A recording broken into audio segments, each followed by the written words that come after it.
Sa kaugnay na ulat, kontento naman si Gilas Pilipinas Team Manager Butch Antonio sa 14-man ni Head Coach Baldwin.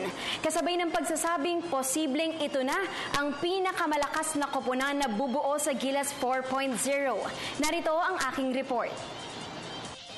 Masaya si Gilas Pilipinas Team Manager Butch Antonio sa 14-man Gilas Pilipinas Training Pool ni Head Coach Todd Baldwin. Ito'y para sa hamong sasalubong sa kanila sa FIBA Olympic Qualifier simula Hulyo 5, kung saan nag-iisang tiket patungong Rio Olympics ang nakataya sa torneo. Sa panayam ng PTV Sports, naniniwala si Antonio na kinakailangang mas maging handa ng 14-man pool sa 7 na araw na training camp sa Greece dahil tiyak umanong mas magseseryoso sa practice Baldwin. Greek camp will be where Coach Tab will build the team in quotation marks. He will build in quotation marks the team to make it more competitive and cohesive, so that all in line to get ready for the OQT.